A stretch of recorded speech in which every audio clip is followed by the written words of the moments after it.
오늘 우리는 갈라디아서 1장 11절부터 24절 말씀을 통해서 바울이 멸하려던 그 믿음이라는 제목으로 함께 말씀 듣도록 하겠습니다. 저번 주 말씀과 같이 바울은 긴급한 소식을 들었습니다. 갈라디아 교회에 다른 복음이 전해졌다는 소식이었습니다. 그래서 바울은 급히 펜을 들어 갈라디아 교회에게 편지를 썼고 그 편지가 지금 우리에게까지 전해졌습니다. 그것이 바로 갈라디아서입니다. 우리는 저번 주 말씀을 통해서 다른 복음이 무엇인지에 대해서 살펴보았습니다. 다른 복음은 하나님의 온전한 은혜, 하나님의 선물, 다시 말하면 자격이 갖춰지지 않은, 자격 없는 우리에게 주신 하나님의 은혜와 선물을 훼손하는, 그 가치를 떨어뜨리는 우리의 열심, 우리의 행위가 추가되는 그러한 복음을 이야기하는 것 같습니다. 그러하기에 바울은 이 다른 복음에 대해서 매우 엄격했고 매우 분노했습니다. 심지어 그 다른 복음을 전했던 자들에게 저주가 임할 거라는 굉장히 심한 이야기까지 하게 됩니다. 오늘은 그 바울이 이제 다른 복음을 들었고 다른 복음에 대해서 혼란스러워했었던 갈라디아 교회에게 자신의 이야기를 변증조로 하게 됩니다. 우선 바울은 자기가 전했던 복음이 지어낸 것이 아니다라고 말을 합니다. 그리고 자신이 전한 복음이 단지 이방인을 전도하기 위해서 내가 사람에게 인기를 얻으려고 한 방식이 아니다라는 것을 말합니다. 갈라디아서 1장 10절의 말씀을 보면 이렇게 말해요. 이제 내가 사람들에게 좋게 하랴 하나님께 좋게 하랴 사람들에게 기쁨을 구하랴 내가 지금까지 사람들의 기쁨을 구하였다면 그리스도의 종이 아니니라 말합니다. 여기서 사람들에게 기쁨을 구하랴라는 것은 이방인들에게 인기를 얻으려고 그런 복음을 전한 것이 아니다라는 겁니다. 꽤 인기가 있었을 거예요. 아마 헬라 유대인, 그러니까 헬라어를 쓰는 유대 그리스도인들에게도 꽤 인기가 있을 수밖에 없었을 것 같습니다. 왜냐하면 로마와 무역을 하거나 사업을 하거나 여러 일을 하는 사람들 입장에서는 유대의 많은 규정들이 일을 하기에 어렵게 만드는 규정들이 많았습니다. 그러하기에 바울이 전한 복음은 꽤 간편한 복음처럼 느껴졌을 거예요. 왜요? 할례, 음식법, 안식일 이런 것들로부터 자유해지기 때문에 사람들과의 접촉, 세속 사람들, 다시 말해 로마인들과 무역이나 사업, 일을 하기에 꽤 좋은 자유함을 얻었을 것입니다. 그렇기 때문에 꽤 많은 사람들이 열광했을 것이고 좋아했을 겁니다. 하지만 많은 사람들이 그걸로 인해 또 공격하기도 했겠죠. 너는 사람들에게 인기를 얻으려고 우리의 전통을 무시하고 있다. 이렇게 이야기했던 것 같습니다. 근데 바울은 자신의 하나님의 사도됨을 걸고서라도 그것은 절대 아니다라는 것을 변증하게 됩니다. 갈라디아서 1장 14절에서는 그렇다고 해서 내가 율법을 모르는 사람이 아니다. 당신들이 말하듯이 나는 세속 유대인이기 때문에 그런 것이 아니다라는 것도 이야기합니다. 14절입니다. 내가 내 동족 중 여러 영갑자보다 유대교를 지나치게 믿어 내 조상의 전통에 대하여 더욱 열심히 있었던 사람이다. 자기가 그걸 몰라서 그런 것이 아니라고 이야기를 하게 되죠. 그리고 또한 이것은 내 스스로 깨달은 것이나 내 스스로 무언가를 지어낸 것이 아니라는 것 또한 변증해야 됩니다. 12절입니다. 이는 내가 사람에게서 받은 것도 아니요 배운 것도 아니요 오직 예수 그리스도의 계시로 말미암은 것이다 라는 거예요. 그렇기 때문에 우리가 성경을 읽을 때 사도 바울의 편지 중에서 우리가 구분해서 읽어야 될 점은 있습니다. 사도 바울의 편지 모두를 성경이라고 부르긴 하지만 사도 바울이 구분해서 말하는 지점이 있어요. 어떻게 말하냐면요. 어떠한 점은 내 권면이다. 내 생각이다라고 말하는 게 있고요. 지금과 같이 어떠한 부분은 계시입니다라고 말을 하고 있어요. 이 계시입니다라는 것은 자기가 어떠한 계시를 통해 감동을 통해 말하게 된 것이라고 말하는 것이고요. 권면은 자기 스스로 판단했을 때 자신이 믿었던 그 복음 안에서 판단했을 때 이렇게 하면 좋겠습니다라는 권면의 부분이 있는 것이죠. 그러나 바울이 분명하게 말하는 것은 자기가 깨달은 복음, 자기가 전한 복음은 계시입니다라고 말합니다. 이건 뭡니까? 권위인 거죠. 권위를 말하는 겁니다. 이건 내가 배운 것이나 내가 지어낸 것이 아니라 하늘의 계시이기 때문에 누구도 훼손할 수 없고 누구도 건들 수 없는 하늘의 계시입니다라고 말을 하게 됩니다. 그렇다면 우리 이제 바울이 전한 복음의 핵심 부분을 살펴보게 됩니다. 15절부터 16절에 나타나요. 15절입니다. 그러나 내 어머니의 태로부터 나를 택정하시고 그의 은혜로 나를 부르신 이가 라고 말을 합니다. 여기서 바울의 복음의 핵심 사상이 나오는 것 같습니다. 뭐라고 말하죠? 그의 은혜로 나를 부르셨다라는 거예요. 근데 바울은 이것을 더 극대화시키기 위해서 내 어머니의 태 때부터 예정되었다라는 표현을 쓰게 되는 거예요. 다시 말하면 다시 한번 읽어드리겠습니다. 그러나 내 어머니의 태로부터 나를 예정하시고 그의 은혜로 나를 부르셨다라고 말을 하게 되죠. 바울은 하나님의 은혜, 하나님의 선물이었다는 사실을 극대화시키기 위해서 내 태 속에 있을 때부터, 어머니의 태 속에 있을 때부터 결정된 일이었습니다라고 이것을 굉장히 극대화시키게 되죠. 여기서 바울이 전하고자 하는 핵심을 알게 됩니다. 자신이 하늘의 계시로부터 예수 그리스도를 만나게 되고 그 극명한 복음을 깨닫게 된 것은 은혜였다. 하나님의 선물이었다라는 고백에 있습니다. 그리고 나서 바울은 이렇게 말합니다. 그리스도 안에 있는 1장 22절부터 23절입니다. 그리스도 안에 있는 유대 교회들이 나를 얼굴로는 알지 못하고 다만 우리를 박해하던 자가 전에 멸하려던 그 믿음을 지금 전한다 함을 듣고, 여기서 뭐라고 말하냐면요, 우리를 박해하던 자가 멸하려던 그 믿음을 도리어 전하는 사람이 되었다라고 말하게 됩니다.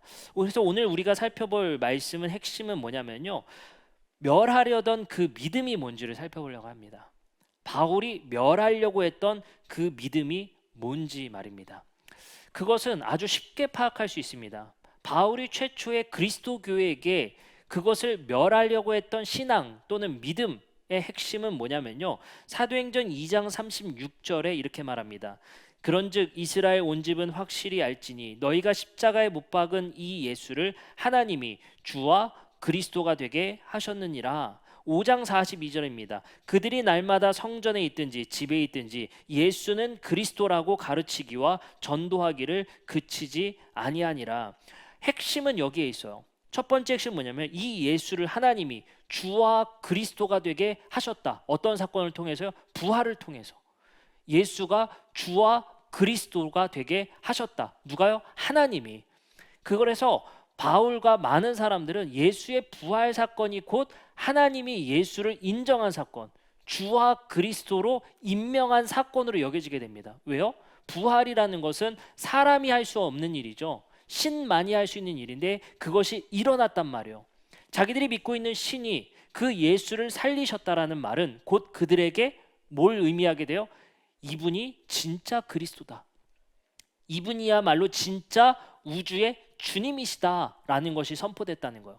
그렇기 때문에 초대교회의 제자들은 이 소식을 전하고자 했습니다. 다시 한번 읽어드리면 5장 42절입니다. 그들이 날마다 성전에 있든지 집에 있든지 예수는 그리스도라고 가르치기와 전도하기를 그치지 않았다. 여기서 뭘 가르쳐요? 예수가 그리스도라는 사실.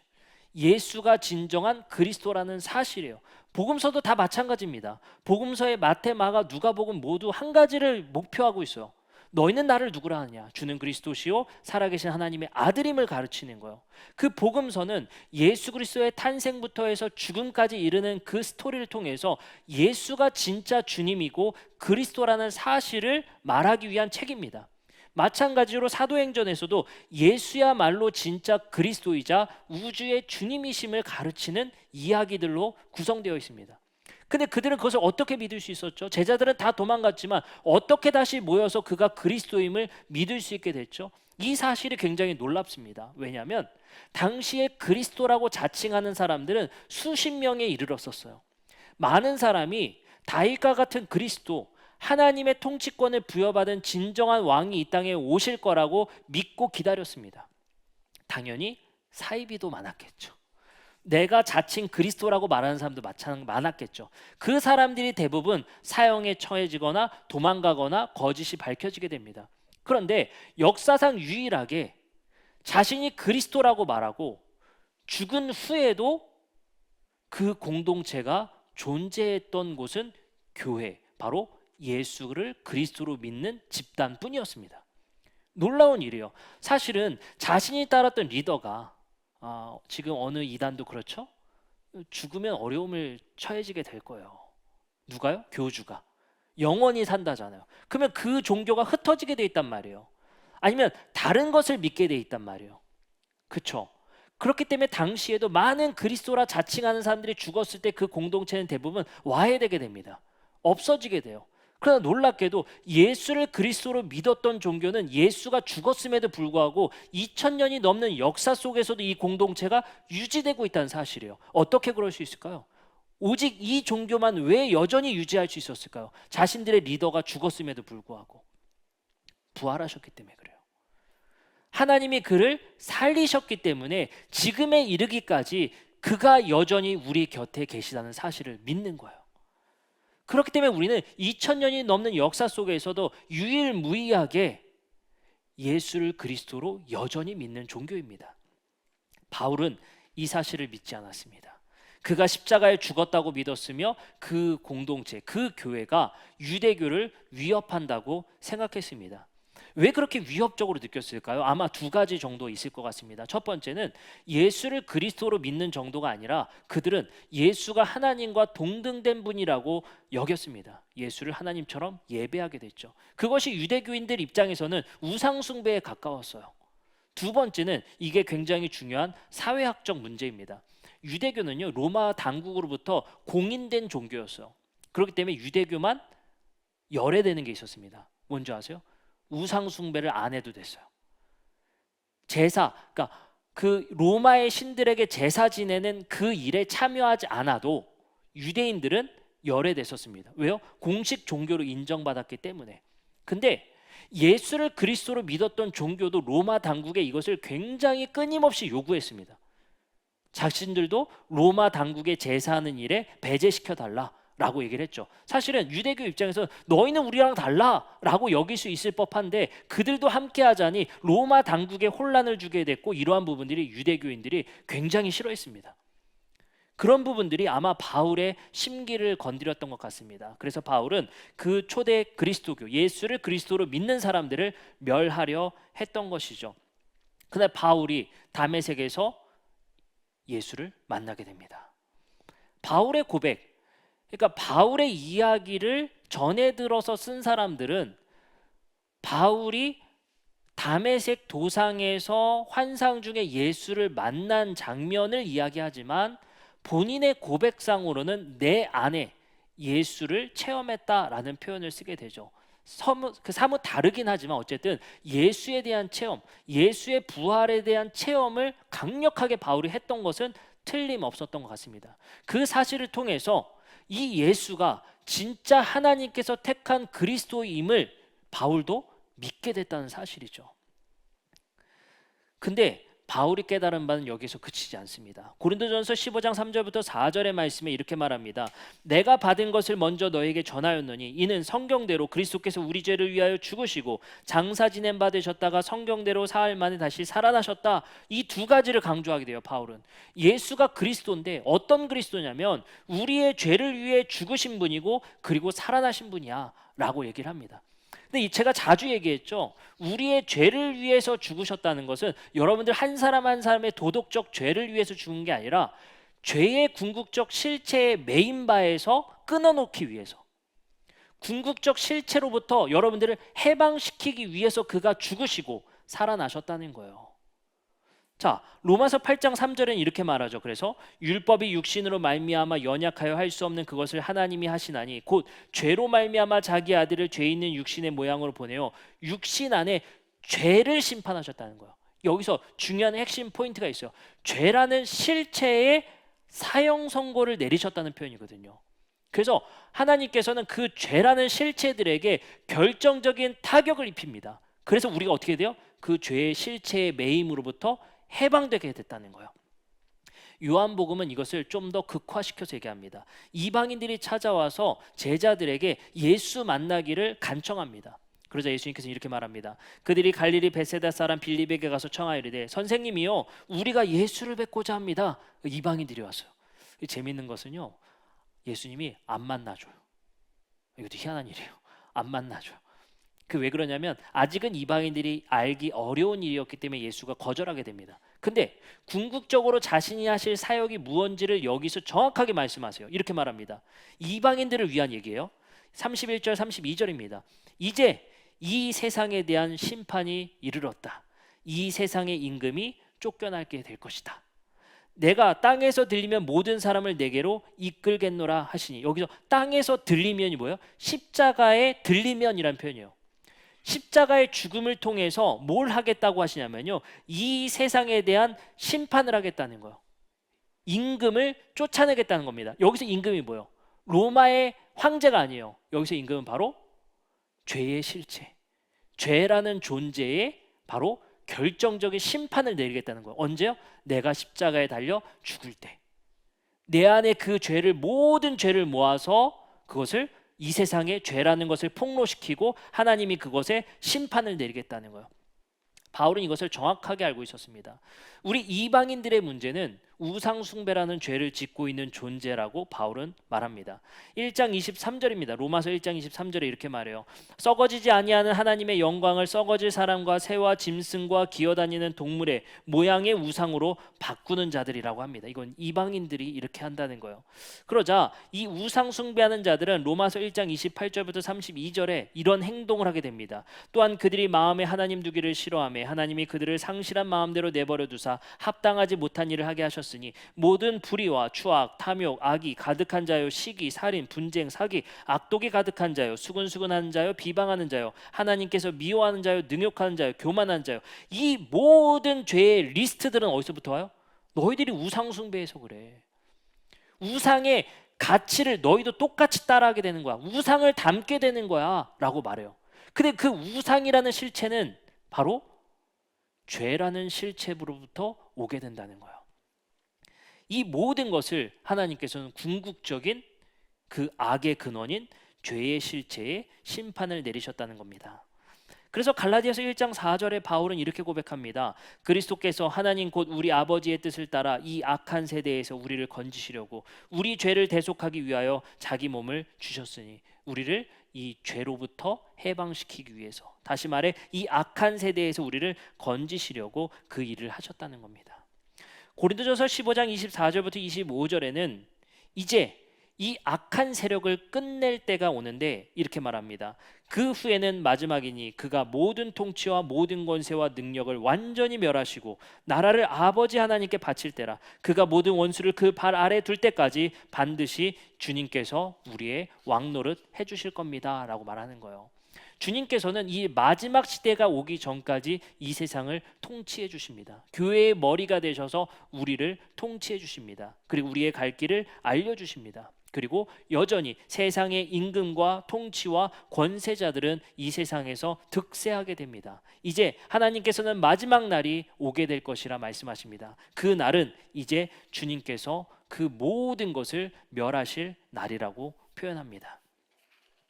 이것이 바울이 멸하려고 했었던 바로 복음입니다. 우리는 여기서 한 가지 생각해 볼 일이 있습니다. 주님께서 십자가상에서 죽으심을 통해 우리를 죄의 세력으로부터 해방시켜 주셨습니다. 근데 여기서 중요한 점은 무엇입니까? 바울이 이야기를 하는 겁니다. 그래서 너희가 한 건 뭔데? 이 하나님의 은혜가 너희가 율법을 지켜서야? 너희가 하나님께 간절히 기도해서야? 아니야.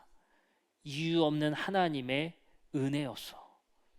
선물이었어. 이것을 바울이 강조하는 겁니다.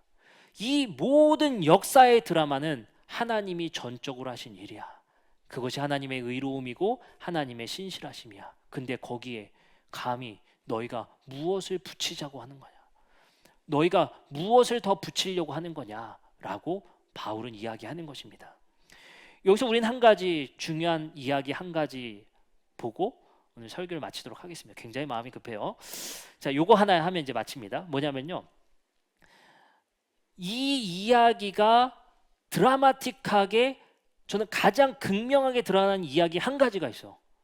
뭐냐면 돌아온 탕자입니다. 아무 조건이 없었어요. 그를 다시 받아들이는데. 근데 제가 이 본문을 깊이 보면서 한 가지 중요한 단어를 보게 돼요. 그게 뭐냐면요. 개역 개정 이야기를 한번 보도록 합시다. 이게 아들이 돌아온 상태예요. 아들이 말해요. 아들이 이르되 아버지 내가 하늘과 아버지께 죄를 지었사오니 지금부터는 아버지의 아들이라 일컬음을 감당하지 못하겠나이다 하나. 이게 뭐예요? 아들이 와가지고요. 죄를 용서해 달라고 비는 거예요. 회개를 하는 겁니다. 그래서 아버지가 22절 아버지는 종들에게 이르되 제일 좋은 옷을 내어다가 입히고 손에 가락지를 끼우고 발에 신을 신기라. 저는 이 본문이 늘 어색했어요. 왜요? 21절, 22절이 이어지는데 회개하고 아버지는 종들에게 좋은 옷을 내어다 입히고 가락지를 끼우고 발에 신을 신기라고 얘기하는 거예요.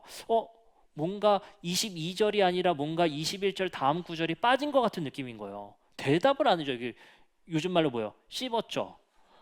예, 이상한 거예요. 그래서 제가 헬라어를 직역해 보니 이해하게 됩니다. 헬라어를 직역했을 땐 이렇게 읽을 수 있습니다. 그러나 아버지가 그의 종들에게 말했다. 빨리 가장 좋은 옷을 가져와 그에게 입히고 그의 손에 반지를 끼워주고 그의 발에 신을 신겨라. 여기서 우리나라 성경 번역과는 조금 다른 게 있습니다. 그러나 아버지가 그의 종들에게 말했다. 여기서 뭐가 달라요? 그러나라는 게 달랐어요. 그러나. 근데 이거를 메시지 성경으로 읽어보니까 정확하게 의역해 줬습니다. 이렇게 말해요. 아버지 저는 하나님께 죄를 짓고 아버지 앞에 죄를 지었습니다. 저는 다시 아버지의 아들이라 불릴 자격이 없습니다. 그러나 아버지는 그의 말을 듣지 않았다. 사실 그러나 but이라는 표현에 뭐가 있는 거예요? 그 말을 들었으나가 들어갔어야 돼요. 그 말을 들었으나 아버지는 그의 말을 듣지 않았다. 그리고 아버지는 할 일을 했죠. 그게 뭐예요? 종들에게 제일 좋은 옷을 내어다가 입히고 손에 가락지를 끼고 발에 신을 신기어라 라고 말하는 거예요. 저는 이 본문에서 굉장히 중요한 하나님의 마음을 우리가 읽게 돼요. 뭐죠? 그 아들의 죄가 중요하지 않아요. 그 아들이 무엇을 잘못했다고 아버지한테 비는 그 내용이 중요하지 않아요. 아버지는 그가 돌아온 사실 그 자체가 중요한 겁니다. 하나님은 하실 일을 했다는 거예요. 뭘 계속 이어갑니까? 오직 그 아들을 위해 잔치만 준비하실 뿐이었어요. 여기서 나오는 이 예화에서 나오는 탕자의 이야기에서 나오는 하나님의 마음은 너희가 무엇 했기 때문이 아니야. 간절히 너희의 죄를 깨달았기 때문이 아니야. 하나님은 그저 너희들이 잔치에 참여하기를 기다리고 돌아오기만을 기다리시는 분이야 라는 것을 강조하고 있는 것이죠. 여기서 우리는 예수 그리스도께서 말씀하신 이 탕자의 이야기를 통해서 우리에게 주시는 하나님의 은혜와 선물의 본질이 무엇인지를 생각해 보게 됩니다. 여전히 예수 그리스도와 바울의 복음의 핵심 그 본질은 자격 없는 자에게 주신 하나님의 은혜이자 선물이었다는 거예요. 돌아온 탕자가 자격을 갖춰서 빚을 갚아서 아버지께 죄를 뉘우쳐서가 아니라는 거예요. 그가 한 것은 아무 일도 없었습니다. 그것을 더 극대화시켜서 뭐래요? 나 정말 한 일이 없어 라고 말하고 싶어서 어머니 태때 택했다니까? 라고까지 말하게 되는 거예요. 우리의 삶의 은혜가 그런 것 같습니다. 하나님 앞에서 우리는 누가 자격 갖췄다라고 말하기 어려운 우리는 바로 하나님의 은혜, 선물을 입었을 뿐입니다. 이제 우리는 그 선물을 받은 자로서 당연히 그 선물 주신 분에게 그 삶을 보여드리고 영광을 돌리는 게 예배입니다. 그래서 갈라디아서 1장 23절에서 24절의 마지막 본문의 고백이 이렇게 끝납니다. 다만 우리를 박해하던 자가 전에 멸하려던 그 믿음을 지금 전한다 함을 듣고 나로 말미암아 하나님께 영광을 돌리게 되었습니다 라고 얘기를 해요. 자신의 삶의 간증을 통해 하나님께 영광 돌리게 되었다는 거예요. 우리가 복음 전하는 그 핵심 맥락은 무엇입니까? 교회는, 기독교는, 내가 믿는 하나님은 우리의 자격 때문에 주신 선물이 아니야라는 것. 심지어 바울의 고백이 무엇입니까? 이 교회를 멸하려 했던 자조차 하나님께서 그를 받아들이셨다는 것. 그때 바울이 죄를 뉘우쳤기 때문에 용서를 구했기 때문이 아니라 우연히 다메섹에서 부르신 하나님, 이유 없이 다메섹에서 부르셨던 하나님, 우리 모두 마찬가지였습니다. 제가 목사 아들이어서가 아니에요. 하나님은 우리를 이유 없이 부르신 하나님이십니다. 우리는 그 콜링에 응답하는 예배를 드리는 거예요. 이것이 너무 감사하고 은혜의 선물 아니겠습니까? 그래서 우리의 삶의 고백은 무엇입니까?